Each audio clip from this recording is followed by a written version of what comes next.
de regreso. La semana pasada les informaba de la quiebra de algunos bancos en Estados Unidos y en Europa.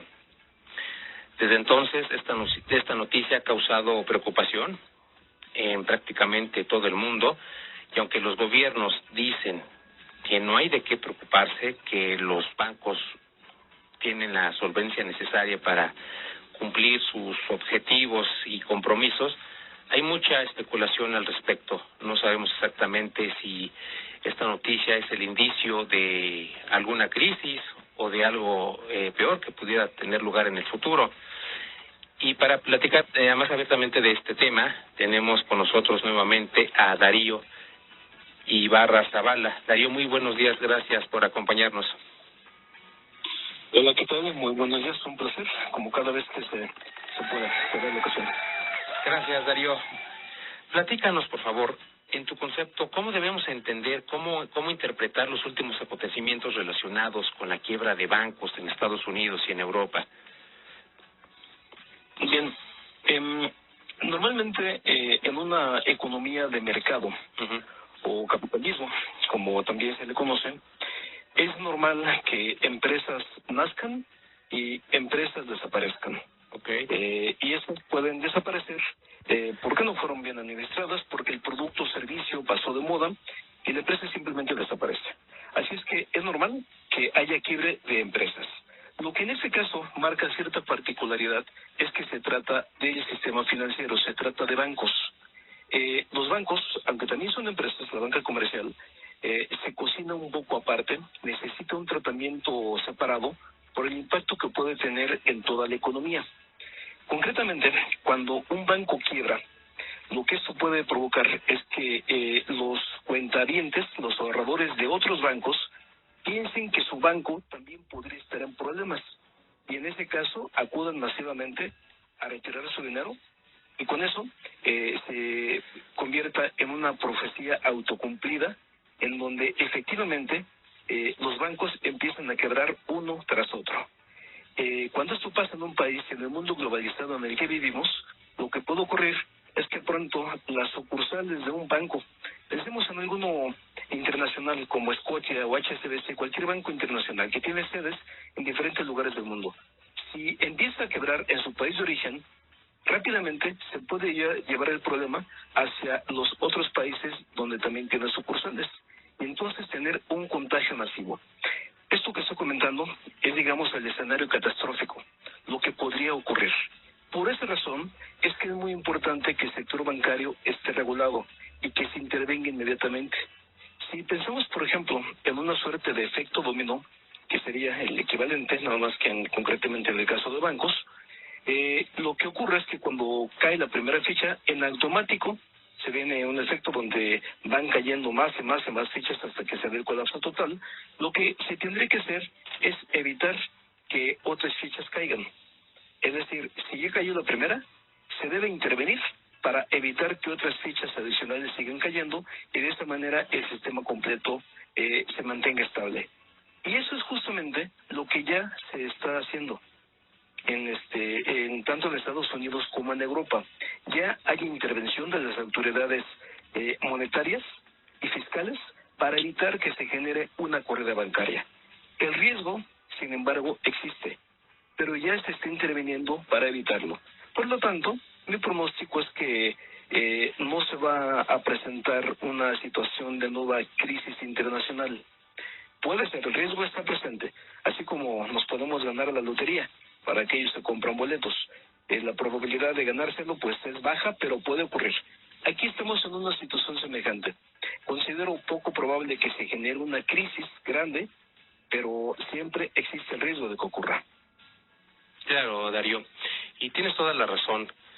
Este ciclo, por así decirlo, de que un banco entra en quiebra y los clientes empiezan a retirar su dinero, prende las alarmas, es algo que todo mundo comparte y ya escucharon rumores y demás, y para no arriesgarse mejor saco mi lana del banco y punto.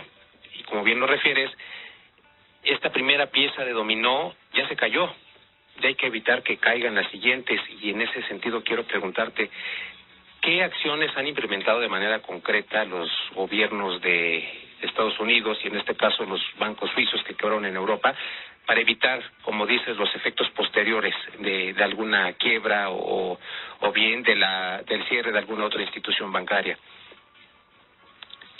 Lo que se tiene que hacer es asegurarse de que los ahorradores no van a perder su dinero. Entonces, la medida más inmediata es capitalizar a los bancos que podrían estar teniendo algún problema, garantizar a los ahorradores que, aunque el banco quiebre, van a recuperar ellos, como quiera que sea, su dinero, y de esa manera no van a perder. Esto lo que implica es inyectarle liquidez al banco. Es decir, el Banco Central, en el caso de nuestro país, el Banco de México, tendría que extender líneas de crédito a la banca comercial para que los ahorradores sepan que su dinero está seguro, que hay un respaldo del Banco de México y que lo que va a ocurrir es que su dinero se va a recuperar. En el caso de Estados Unidos no se tiene un Banco de México, el equivalente se denomina el sistema de la Reserva Federal, comúnmente denominada FED, y la FED ya intervino, de modo tal que se están garantizando los ahorros de los cuentavientes para que no pase a mayores. Algo semejante está pasando en Europa, como acertadamente comentas. Suiza es además un caso bastante curioso, porque Suiza también es famosa no solamente por el reloj cucú o por el chocolate, sino también por el sistema bancario. Además de que también vale señalar que hemos aprendido en el camino, desde la crisis de 1929, pasando por la financiera de 2008, hemos aprendido sobre regulación y sobre intervención, y justamente es lo que se está haciendo tanto en Estados Unidos como en Suiza. En pocas palabras, inyectar liquidez para mandar el mensaje de que el dinero de los cuentavientes está a salvo. Ok, Darío.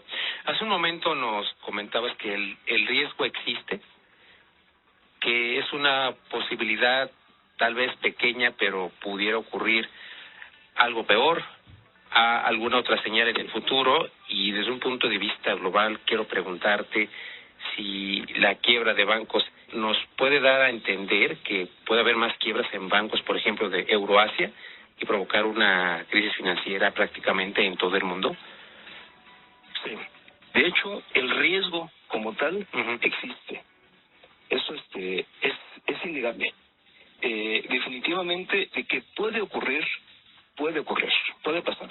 Pero nuevamente soy optimista y me inclino a pensar que, dado que ya se intervino en estos bancos, es difícil que el escenario de la crisis catastrófica se presente nuevamente.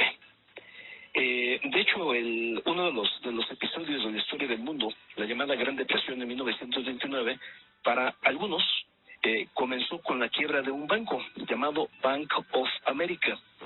Este banco quebró, y después de eso se generó una corrida bancaria que para algunos dio lugar a la Gran Depresión. Esta es una explicación, una posible explicación de otras alternativas que existen, pero definitivamente se presentó un caso de una corrida bancaria en un contexto de crisis económica.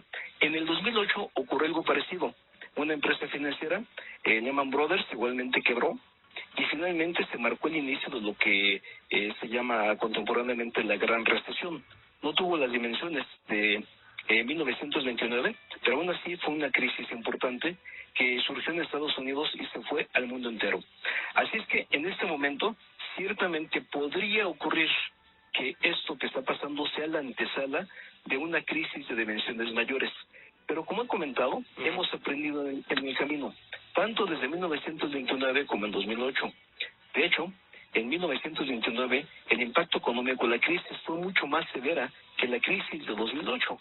Por lo tanto, si en este momento enfrentáramos un escenario catastrófico, sí que podría ocurrir, pero también mi pronóstico es que aún en este caso el impacto será menor, dado que hemos aprendido del pasado, de los errores que se han cometido en el pasado, hemos aprendido, y por lo tanto me parece que el impacto será menor que inclusive el de la Gran Recesión. En el supuesto de que eso ocurra, que insisto, lo considero poco probable. Claro, Darío, habrá que estar al pendiente de las señales del mundo financiero y ver qué pasa en Euroasia, sobre todo en el escenario político. China está comprando muchísima deuda en Latinoamérica y creo que también ya está comprando deuda de Rusia, y ya como que el sector de Euroasia está más compacto, está más cerrado. Ya los regionalismos desde el 2020 son muy notorios. Tenemos a Norteamérica, Europa y Euroasia. Entonces los vínculos entre países son cada vez más estrechos, y no sé si de esta manera pudiera, como bien lo comentas, provocar una crisis mayor en el futuro. En fin, habrá que estar al pendiente. Y en el caso concreto de México, Darío, estos últimos acontecimientos financieros en el mundo, ¿nos afectan o no nos afectan? ¿Tenemos que preocuparnos o no preocuparnos?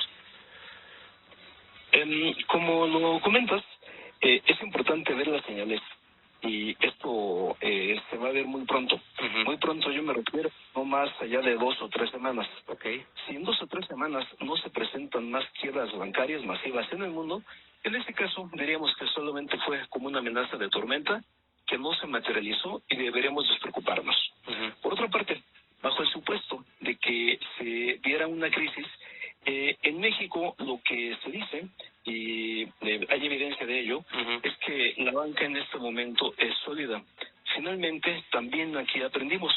No olvidar que hubo un episodio hace cerca ya de 30 años, el tristemente célebre Fobaproa, uh-huh, la crisis financiera iniciada en diciembre de 1994, que dio lugar a lo que hoy se llama el IPAP, el Instituto de Protección al Ahorro Bancario, que protege los ahorros de los cuentavientes hasta cierta cantidad, hasta cierto monto uh-huh, de dinero.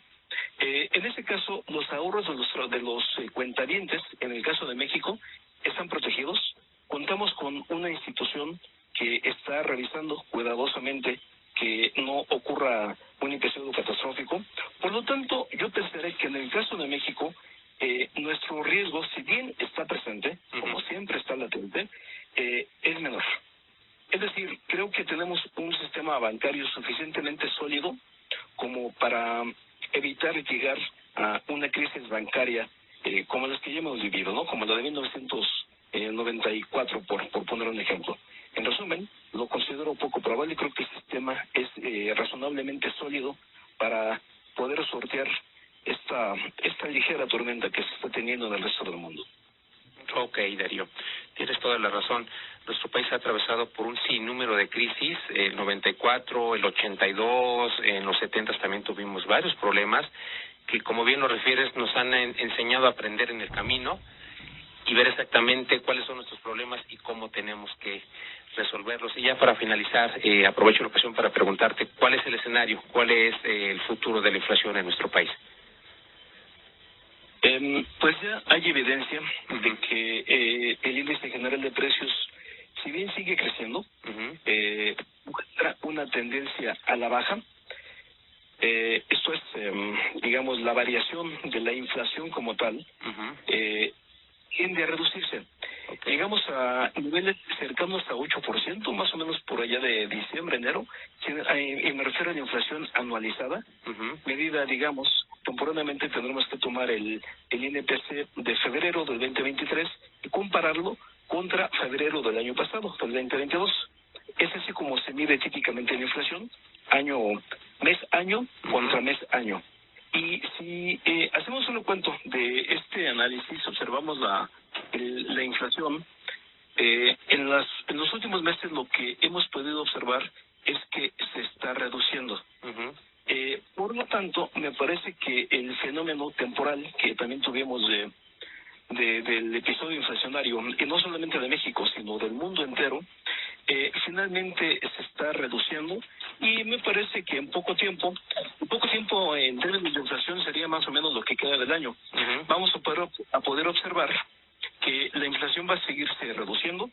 Yo esperaría, este año todavía estaremos posiblemente en niveles cercanos al 6% de inflación, y el próximo año podríamos estar ya en niveles de inflación inferiores al 5%.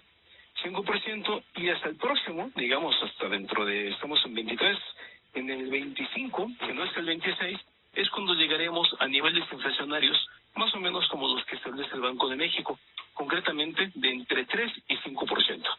En pocas palabras, seguimos todavía con una alza en precios no tan escandalosa como hemos tenido en el pasado. Mencionaste acertadamente el caso de la crisis de la deuda en la década de los 80.